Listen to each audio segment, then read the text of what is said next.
அஸ்ட்ரோசைன் channel வாயிலாக உலகெங்கும் வாழ்ந்து கொண்டிருக்கும் சகோதர சகோதரிகளுக்கு அன்பார்ந்த வணக்கங்கள் மற்றும் வாழ்த்துக்கள். இன்றைய பதிவு ஆவணி மாத ராசி பலன்கள். முதலில் இந்த ஆவணி மாதத்துக்குரிய கிரக நிலைகளை பார்க்கலாம். குரு பகவான் மிதுனமனையிலும், கேது பகவான் சிம்மத்திலும், ராகு பகவான் கும்பத்திலும் வீற்றிருக்க, சனி பகவான் வக்ரம் பெற்று மீனமனையில் அமர்ந்திருக்கு. சூரிய பகவான் இந்த ஆவணி மாதம் முழுவதும் சிம்ம மனையில் ஆட்சி பலத்தோட வலிமையாக இருக்க போகிறாங்க.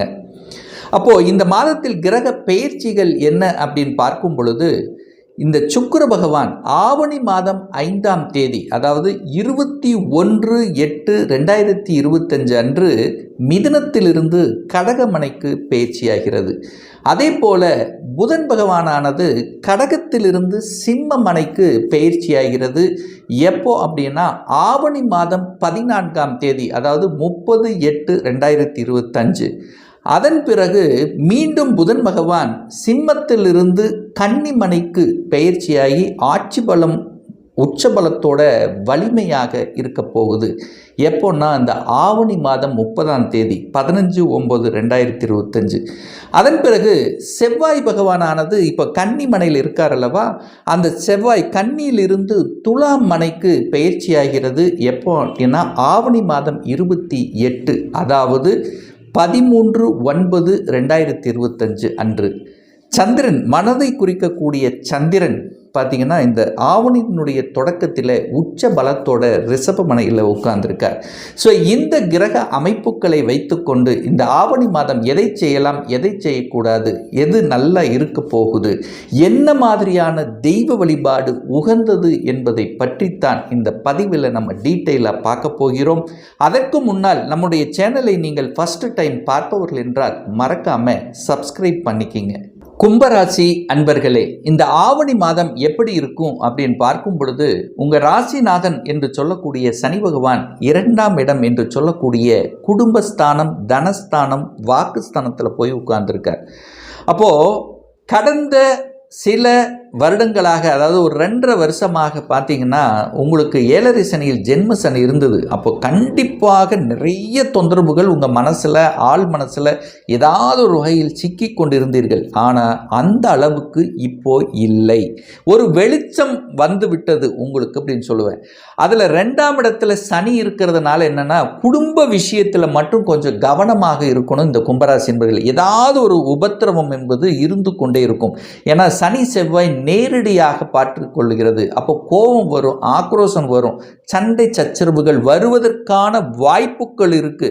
அப்படி வருது அப்படின்னா அதை தவிர்த்து விடுவது கும்பத்துக்கு சிறப்பு அப்படிங்கிறத ஞாபகத்தில் வச்சுக்கோங்க. தேவையில்லாத வார்த்தைகள், தேவையில்லாத விஷயங்களுக்குள்ள, அதாவது உங்கள் குடும்ப விஷயத்துக்குள்ள மற்றவர்களினுடைய குறுக்கீடு வராமல் பார்த்து கொள்வது சிறப்பு என்பதையும் ஞாபகத்தில் வச்சுக்கோங்க. உங்கள் லக்னம், உங்கள் தலை மேலே ஒரு பாம்பு இருக்குங்கிறதையும் ஞாபகத்தில் வைத்துக்கொண்டு இந்த காலகட்டத்தில் நீங்கள் எந்த ஒரு டிசிஷன் எடுத்தாலும் ஒரு தடவைக்கு 2 தடவை யோசிக்கணும் என்பதை ஞாபகத்தில் வச்சுக்கோங்க. ஏன்னா சூரியன் லக்னத்தை பார்க்குறது ஒரு சிறப்பு தான், இல்லைன்னு நான் சொல்ல. தன்னம்பிக்கை கொடுக்கும், எழுச்சி கொடுக்கும். போன வருடம் இருந்த அமைப்பு இந்த வருடம் உங்களுக்கு இல்லை. நிச்சயமாக ஒரு வெளிச்சம் காமித்து விட்டதுன்னு சொல்லலாம். அதில் எந்த மாற்று கருத்து இல்லை. அதே சமயத்தில் 5ஆம் இடத்தில் குரு இருக்கிறது ஒரு அற்புதமான ஒரு தன்மை. 2க்குரியவன் 5ல் இருக்கார். 5ல் அமர்ந்து கொண்டு எங்கே பார்க்குறார் அப்படின்னா 11ஆம் இடமான லாபஸ்தானத்தை பார்க்குறார். அப்போ குருவால் நன்மைகள் நடக்கக்கூடிய ஒரு அற்புத மாதமாக இந்த ஆவணி மாதம் அமைய இருக்கிறது இந்த கும்பராசி அன்பர்களுக்கு. அப்போ குரு அப்படின்னாலே குழந்தைகள். அப்போ குழந்தை பாக்கியத்துக்காக கடந்த 2 வருடங்களாக அந்த குழந்தை பாக்கியம் கிடைக்கலையே என்று ஏக்கத்தோடு இருக்கக்கூடிய கும்பத்துக்கு உங்கள் குல தெய்வத்தினுடைய அருளால் அற்புதமான ஒரு குழந்தை பாக்கியம் கிடைக்கப் போகிறது. அந்த குழந்தை பாக்கியத்தினாலேயே உங்கள் குடும்பத்தில் மகிழ்ச்சியும் சந்தோஷத்தை கொடுக்கக்கூடிய அமைப்பு இந்த ஆவணி மாதம் உண்டு, நிச்சயமாக உண்டு. குழந்தைகளால் சந்தோஷம். குழந்தையை நினைத்து வருத்தப்பட்டு கொண்டிருந்தவர்கள், குழந்தை படிப்பு நல்லா படிக்கல, ஒரு நல்ல வேலைக்கு போகல, குழந்தைக்கு ஒரு திருமணம் ஆகல, இப்படி என்ன நினைச்சு வருத்தப்பட்டு கொண்டிருந்தவர்களுக்கு ஒரு நல்ல விஷயம், நடக்கல நினைச்சிட்டு இருந்த ஒரு நல்ல விஷயங்கள், ஒரு சுப விஷயங்கள் இந்த கும்பத்துக்கு நிச்சயமாக நடக்கும். அது 100% அது கன்ஃபார்ம் நீங்கள் எடுத்துக்கலாம். ஒன்று வேலை விஷயமாக கூட இருக்கலாம். ஒரு வேலையில் செட்டில் ஆகலை, ஒரு ப்ரமோஷன் கிடைக்கல அப்படின்னு நினச்சிட்டு இருக்கவங்களுக்கு திடீர் ப்ரமோஷன் வாய்ப்புகள் கிடைக்கும். குழந்தை பாக்கியம் இல்லாதவங்களுக்கு குழந்தை பாக்கியம் கிடைக்கும். பார்ட்னர்ஷிப்பில் பிரச்சனை இருந்தவர்களுக்கு அது தீரக்கூடிய தன்மை. வம்பு வழக்கு கோர்ட்டு கேஸ் 2.5 வருஷமாக அந்த வம்பு வழக்குள்ள இருந்தவங்களுக்கு சொல்யூஷனை நிச்சயமாக கிடைச்சிருக்காது. ஆனால் இப்போ நீங்கள் முயற்சி எடுத்தீங்கன்னா அதுக்கு வெற்றி நிச்சயமாக உண்டு. என சூரியன் உச்ச பலத்தோட, அதாவது ஆட்சி பலத்தோட வலிமையாக இருந்து உங்கள் ராசியை பார்ப்பதும், குரு பகவான் 11ஆம் இடத்தை பார்க்குறதும், குரு பகவான் உங்கள் ராசியை பார்க்குறதும், பாக்கியஸ்தானத்தை பார்க்குறதும் ஒரு நல்ல பாக்கியத்தை பெற்று தரக்கூடிய அம்சம் சிறப்பு பெறுகிறது. உங்கள் ராசியிலேயே ராகு இருக்கிறதுனால, ஒரு பாம்பு கிரகம் இருக்கிறதுனால நீங்கள் வெளியில் செல்லணுங்கிற எண்ணம் தான் உங்களுக்கு அதிகமாக இருக்கும். ஊரை விட்டு இப்போ நீங்கள் இருக்கக்கூடிய இடத்த விட்டு வெளியே நகரும். பாம்புன்னா நகர்றது தானே, ஒரு இடத்துல இருக்காது. அப்போ உங்கள் மனசு, எண்ணம், செயல், சிந்தனைகள் ரொம்ப நாளாக நான் வெளிநாட்டு போகணும், வெளிநாட்டில் போய் வேலை பார்க்கணும் இப்படின்னு நினச்சிட்டு இருப்பீங்க பாருங்க. அவங்கெல்லாம் இப்போ நீங்கள் முயற்சி எடுத்தீங்கன்னா சக்சஸ் கொடுக்கும். அதில் எந்தவித மாற்று கருத்தும் இல்லை. ஆனால் கோபம், ஆக்ரோஷம் அப்படிங்கிற விஷயம் மட்டும்தான் உங்களுக்கு நெகட்டிவ். அப்போ என்ன, 3க்குரியவன் 8ல் போய் மறைஞ்சிருக்கார். அப்போ யாருக்காவது பணத்தை கொடுத்தீங்கன்னா ரிட்டர்ன் வராது. டிராவல் சம்பந்தப்பட்ட விஷயத்தில் கொஞ்சம் கவனம். அலைச்சல், திருச்சல், டென்ஷன், ப்ரெஷர் நிச்சயமாக கொடுக்கும். யாருக்காவது பணத்தை கொடுத்தீங்கன்னா ரிட்டர்ன் வராது. ஜாமீன் கையெழுத்து போடுவதை முற்றிலுமாக தவிர்க்கப்பட வேண்டும் இந்த கும்பராசி என்பர்கள். இதுதான் நெகட்டிவ். மற்றபடி நல்லதுதான் நடக்கும். ரொட்டீனுக்கு உங்களுக்கு எந்த ஒரு நெகட்டிவும் ஏற்படுத்த போவதில்லை. உங்கள் ராசி அதிபதியினுடைய பிறந்த நாள் இந்த மாதம் வர இருக்கிறது.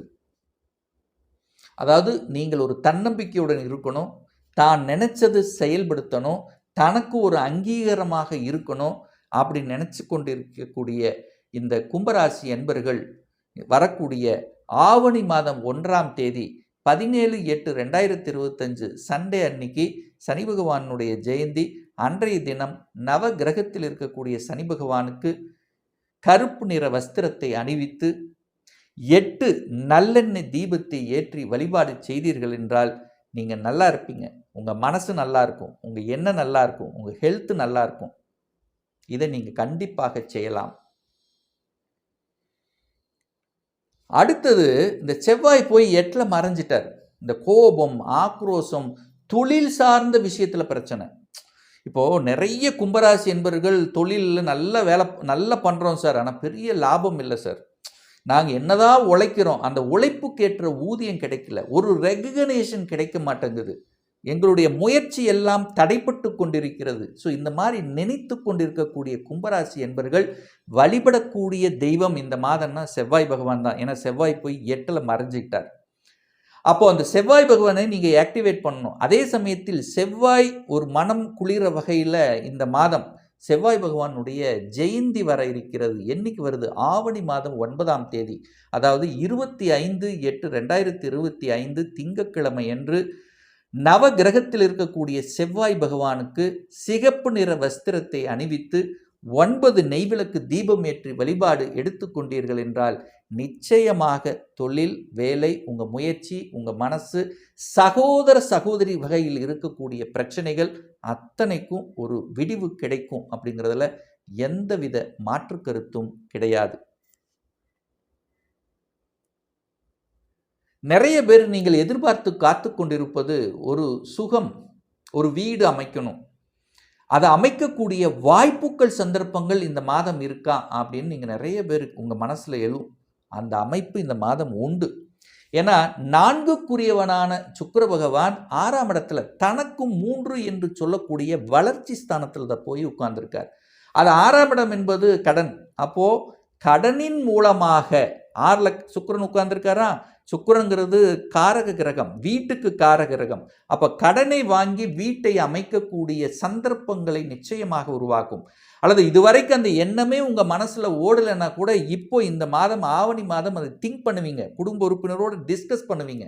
இல்லை ஒரு 3 மாதமாக ஒரு வீடு தேடிட்டே இருக்கிறீங்க, இந்த லொக்கேஷன் அந்த லொக்கேஷன், இது கிடைக்குமா அது கிடைக்கல, இன்னும் அலைந்து கொண்டிருக்கக்கூடியவர்களுக்கு இந்த மாதம் செட் ஆகிரும். இந்த இடத்துல தான் வீடு வாங்க போகிறோம், இல்லை அப்பார்ட்மெண்ட் வாங்க போகிறோம், இல்லது அட்லீஸ்ட் வீட்டில் ஒரு ஆல்ட்ரேஷனாவது பண்ணுவோம். ஸோ இந்த மாதிரி வீட்டை பற்றிய சிந்தனை ஓட்டங்கள் நிச்சயமாக உருவாக்கும். தந்தையின் மூலமாக அனுகூலம் உண்டு. தந்தை இதுக்கு ஹெல்ப் பண்ணுவார். தந்தையின் தொழில் விஷயத்தில் நல்லா இருக்கும். தந்தையின் தொழில் எடுத்து செய்யக்கூடிய பாக்கியமும் ஒரு சிலருக்கு நிச்சயமாக ஏற்படுத்தும். நிறைய பேர் இந்த கும்பராசி என்பவர்கள் இன்னும் திருமணம் ஆகலை சார். எப்போ சார் திருமணம் ஆகும்? திருமண தோஷம் இருக்குது, கலத்திர தோஷம் இருக்குது, சுக்கிரனால் தோஷம், ஒரு வீடு அமைக்கவே முடியமாட்டேங்குது, ஒரு பாக்கியமே கிடைக்கலை என்று ஆதங்கப்பட்டு கொண்டு இருக்கக்கூடிய இந்த கும்பத்துக்கு இந்த மாதம் அந்த சுக்கிர பகவானுடைய ஜெயந்தி பிறந்த நாள் வருது. ஸோ அன்னை தினம் நவ கிரகத்தில் இருக்கக்கூடிய சுக்கிர பகவான் என்னைக்கு வருது? ஆவணி மாதம் 31 16/9/2025 செவ்வாய்க்கிழமை நவகிரகத்தில் இருக்கக்கூடிய சுக்கிர பகவானை சென்று அங்கே அதாவது வெண்பட்டு வஸ்திரத்தை அணிவித்து 6 நெய்விளக்கு தீபம் ஏற்றி வழிபாடு எடுத்துக்கொண்டால் நிச்சயமாக உங்கள் சுகம் சார்ந்த பாக்கியங்கள் கிடைக்கும்ங்கிறதுல எந்தவித மாற்று கருத்தும் கிடையாது. ஸோ இந்த கும்பராசி என்பர்கள் இந்த ஆவணி மாதம் நல்ல நல்ல பாக்கியத்தை அடையக்கூடிய காலகட்டமாக குருவால் கிடைக்கப் பெறுகிறது. ஏன்னா குரு உங்களுக்கு தனத்தை கொடுக்கக்கூடியவன், லாபத்தை கொடுக்கக்கூடியவன். அவர் அந்த குரு பகவான் 5ஆம் இடத்திலிருந்து குழந்தை பாக்கியத்தை கொடுப்பார், வேலை பாக்கியத்தை கொடுப்பார், வெளிநாட்டு பாக்கியத்தை கொடுக்கும். இதுவரைக்கும் நடக்கலன்னு நினச்சிட்டு இருந்த சில நல்ல விஷயங்கள் நடக்கக்கூடிய ஒரு அற்புத மாதமாக இந்த கும்பத்துக்கு அமையும் என்று சொன்னால் அது மிகையாகாது. ஒரு துல்லிய பலன் வேணும். 2025 சொந்த தொழில் நான் எப்போ செய்வேன்? திருமணம் தடைப்பட்டு கொண்டே இருக்கிறது. எப்போ தான் நமக்கு திருமணம் நடக்கும்? எப்போ நமக்கு குழந்தை பாக்கியம் கிடைக்கும்? எந்த கோர்ஸ் எடுத்து படித்தா நம்மளுடைய ஃப்யூச்சர் நன்றாக இருக்கும்? எப்போ இடைமாற்றம் கிடைக்கும்? எப்போ நமக்கு ப்ரமோஷன் கிடைக்கும்? இது போன்ற கேள்விகளுக்கும் ஒரு பர்சனல் கன்சல்டேஷன் எடுத்துக்கணும், சுயஜாதகம் பார்க்கணும் என்று விருப்பப்படக்கூடிய அன்பர்களுக்கு டிஸ்பிளே தெரியக்கூடிய நம்பருக்கு வாட்ஸ்அப் மூலியமாகவோ ஃபோன் கால் மூலியமாகவோ தொடர்பு கொண்டு அப்பாயின்மெண்ட் பெற்றுக்கொண்டு நேரடியாகவோ அல்லது ஆன்லைன் மூலமாகவோ கன்சல்டேஷன் எடுத்துக்கலாம். நம்மளுடைய அலுவலகம் கோயம்புத்தூரில் அமைந்துள்ளது. அதாவது கோயம்புத்தூரிலிருந்து மேட்டுப்பாளையம் செல்லும் வழியில் வெள்ளக்கிணர் பிரிவுக்கு அருகில் அன்னபூர்ணா ஹோட்டலுக்கு அருகில் நம்மளுடைய அலுவலகம் அமைந்துள்ளது. பிரியர் அப்பாயின்மெண்ட் வாங்கிட்டு நேரடியாக கன்சல்டேஷன் எடுத்துக்கலாம். நிச்சயமாக இந்த பதிவு ஏதாவது ஒரு ரூபத்தில் உங்களுக்கு யூஸ்ஃபுல்லாக இருக்குங்கிறதுல எந்தவித மாற்று கருத்தும் கிடையாது. இந்த ராசி நட்சத்திர நேயர்கள் அனைவரும் வாழ்க வளர்க வளம் பெறுக என்று எனது வாழ்த்தினை தெரிவித்து கொண்டு விடைபெறுகிறேன். நன்றி, வணக்கம், வாழ்த்துக்கள்.